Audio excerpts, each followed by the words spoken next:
Hello, I'm Jin Xuan. Creating a technical drawing is more than creating a single view. While the single top view drawing can show many of these objects' features, it cannot show everything that we need to know. In engineering, a drawing that expresses the details and information about a three-dimensional object is most commonly done using orthographic projections. In this lesson, we will learn about orthographic projection and how to draw them. Projection is a technique used to represent a three-dimensional object on a two-dimensional drawing surface. The top view that was drawn in the previous lesson is simply a projection of an object's top surface onto a piece of paper. The paper represents what we call the projection plane. Understanding projection is important for making and interpreting two-dimensional drawings that present three-dimensional objects or structures in the multiple views. An orthographic projection is where the plane of projection is parallel to the surface of the object. Features on the surface of the object are projected through lines called projection lines. These projection lines are parallel to one another and are perpendicular or at a right angle to the plane of projection. The outline of the object on the projection plane represents how the object appears to someone observing it.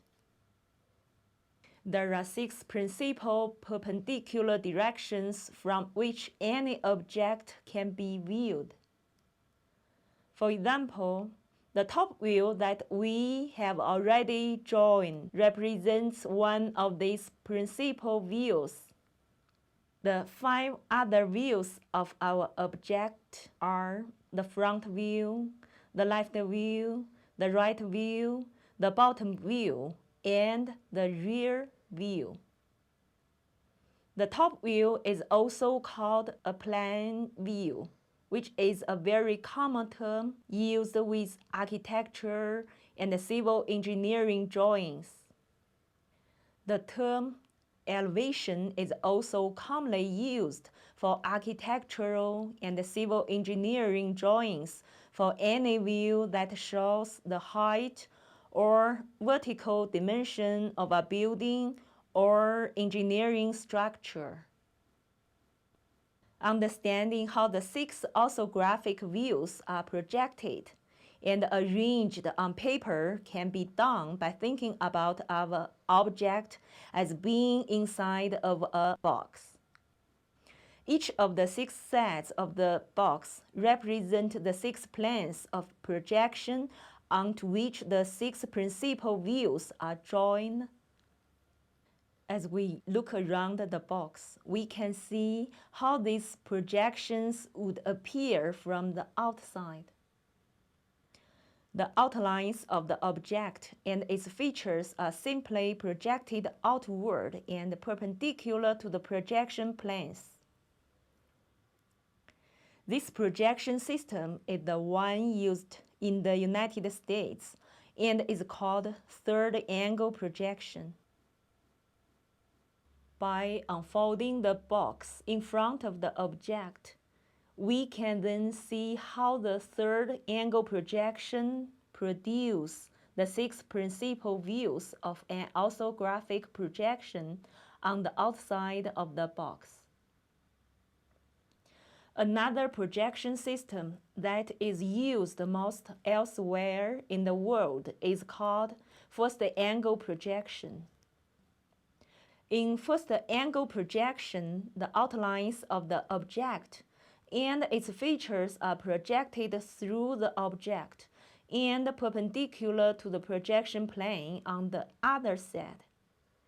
This is very similar to the idea of a shadow being cast. Unfolding the box behind the object allows us to see how first-angle projection produces the 6 principal views of an orthographic projection on the inside of the box. Although both projection systems are important, we will focus on third-angle projection in this lesson.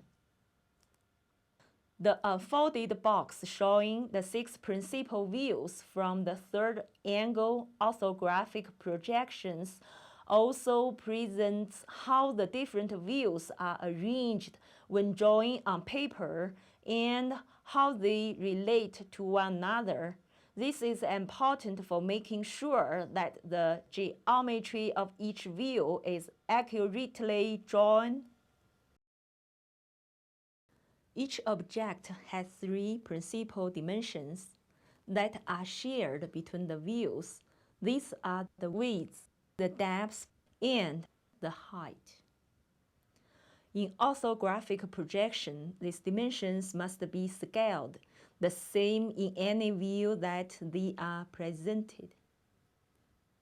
Width is presented in the front, top, bottom, and rear views. Depth is presented in the top, bottom, right, and left views. And height is presented in the front, rear, right, and left views. Transferring dimensions from one view to another can be done using simple methods. First, it is important that the datum lines in the different adjacent views are aligned. Then the transfer of width and height dimensions between views can be done by projecting these dimensions directly from one view into another.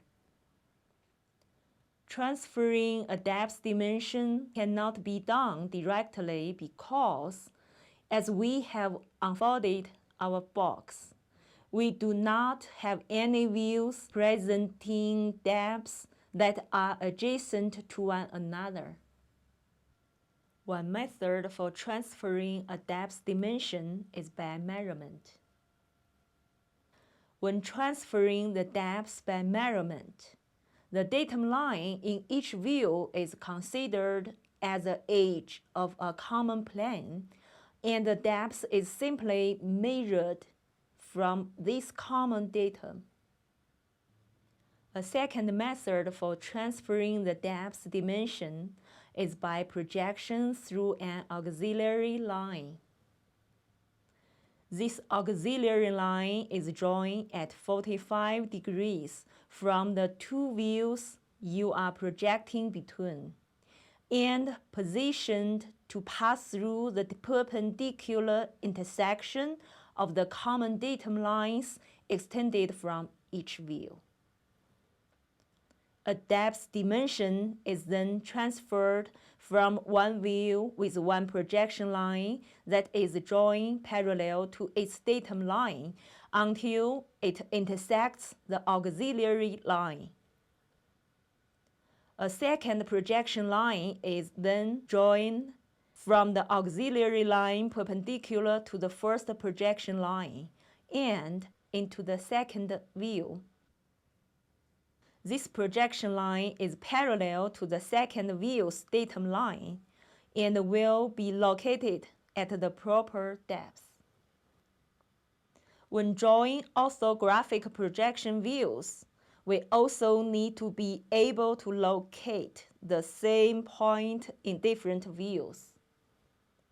This can be done by measuring the location of the point directly, or it can be done by projecting the point between views. Projecting points between views follows the same method as transferring dimensions, with the exception that the point must be accurately located. For example, if we have drawn the top and front views of an object and want to locate a point in the right view, We can do this by transferring the point's depth and height into the right view to find where these dimensions intersect.